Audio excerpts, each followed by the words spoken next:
What do you want to be when you grow up, Olivia? An astronaut. I want to be a fashion designer. A basketball player. I want to be an actor. A doctor. A teacher. A chef. An artist. What do you want to be when you grow up? A mermaid. Do you know what a computer programmer is? Yeah, no. No.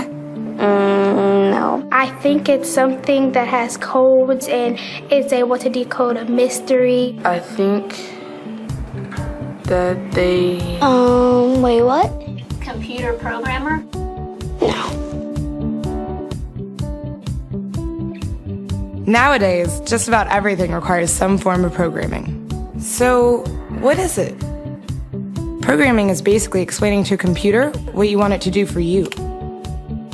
When you're programming, you're teaching possibly the stupidest thing in the entire universe, a computer, how to do something. Programming is one of the only things in the world that you can do where you can sit down and just make something completely new from scratch, you know, whatever you want. It's really not unlike kind of playing an instrument or something, or playing a sport.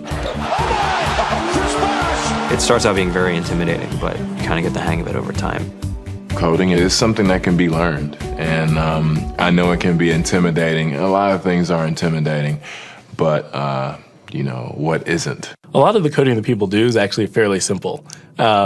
It's more about the process of breaking down problems than sort of coming up with complicated algorithms as people traditionally think about it.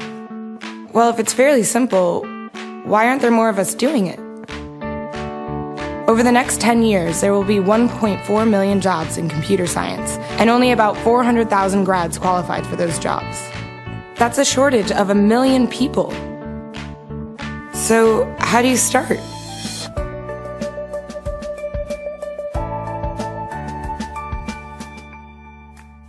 I was obsessed with maps when I was a kid, and cities specifically. So I taught myself how to program. I had a very clear goal of what I wanted to do, which is to see a map of the city on my screen and play with it. Put things on the map, move things around the map. See what was happening in the city, how it worked, how it lived, how it breathed. The best early thing was actually using software to decide when the classes in my school would meet, and that put me in a position to decide which girls were in my class. The first program I wrote asked things like, what's your favorite color? Or how old are you? I first learned how to make a green circle and a red square appear on the screen. The first time I actually had something come up and say, hello world, and I made a computer do that. It was just astonishing. When I finally learned a little bit of programming, that blank wall resolved into a bunch of doors, and you open them, and finally you start to open enough doors that the light comes in. And to me, a finished program is like a structure filled with light. All the corners are illuminated. You understand the structure of it. It's a really serene feeling to have completed that.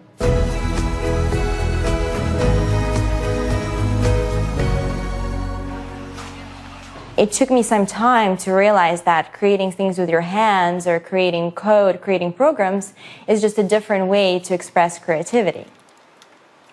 I think right now there's a big emergence of the culture of making. People who make their own scarves and hats, people who write their own apps. Now it's just limited by your imagination and sort of what kinds of ideas what kind of understanding can you build into the computer so that it can do these things that were previously impossible?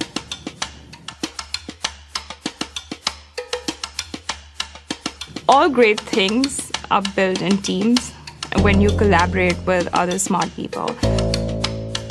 You're testing your ideas, you're stimulating each other. That's what makes us successful. It's not some flash of brilliance by somebody who then codes 24 hours a day for 3 weeks. It's what happened. The magic happens when we're all on the same page, collaborating and building something together. There's a much greater need in the world for engineers and people who can write code than there will ever be supply. And so we all live these very charmed lives. To get the very best people, we try to make the office as awesome as possible.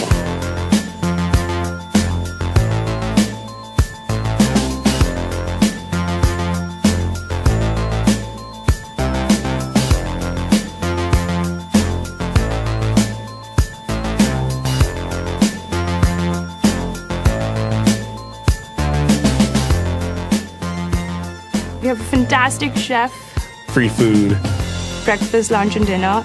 free laundry, snacks, even places to play and video games and scooters. There's all these kind of interesting things around the office and places where people can play or relax or go to think or play music or be creative.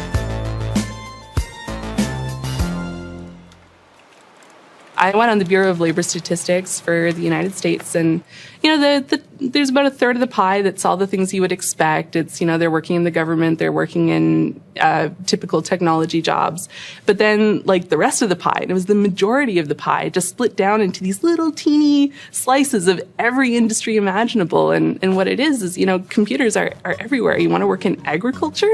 Do you want to work in entertainment? Do you want to work in manufacturing? It's just all over.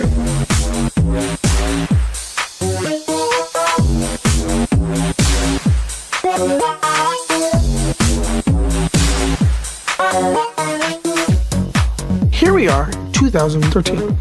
We all depend on technology to communicate, to bank, information, and none of us know how to read and write code. So you guys, what else? Who else has an idea of what we can change with our programming? What else can we do? Tiffany? What I saw my students take away from using Scratch and programming in our classroom is that they were willing to push through problems. It really builds critical thinking, it builds problem solving, and it's something that they can then apply to math in the classroom or their reading skills. We integrated science with this programming, and I saw my scores go up 30%. When I was in school, I was in this after-school group called the Whiz Kids. And when people found out, they laughed at me and, all these things. And I'm like, man, I don't care. I think it's cool. And, I'm learning a lot. And some of my friends have jobs. It's important for these kids. It should be mandatory to be a citizen on this planet, to read and write code. I just think you have to start small, right? And I think that's one of the biggest misconceptions about computer science and programming overall is that you have to learn this big body of information before you can do anything. You don't have to be a genius to know how to code. You need to be determined. Addition, subtraction, that's about it. You should probably know your multiplication tables. You don't have to be a genius to code. Do you have to be a genius to read? Do you have to be a genius to do math? No. No. I think if someone had told me that software is really about humanity, that it's really about helping people by using computer technology, it would have changed my outlook a lot earlier. Whether you're trying to make a lot of money or whether you just want to change the world, computer programming is an incredibly empowering skill to learn. To be able to actually come up with an idea and then see it in your hands and then be able to press a button and have it be in millions of people's hands. I think we're the first generation in the world that's really ever had that kind of experience. The programmers of tomorrow are the wizards of the future. You're going to look like you have magic powers compared to everybody else. I think it's amazing. I think it's the closest thing we have to a superpower. Great coders are today's rock stars. That's it.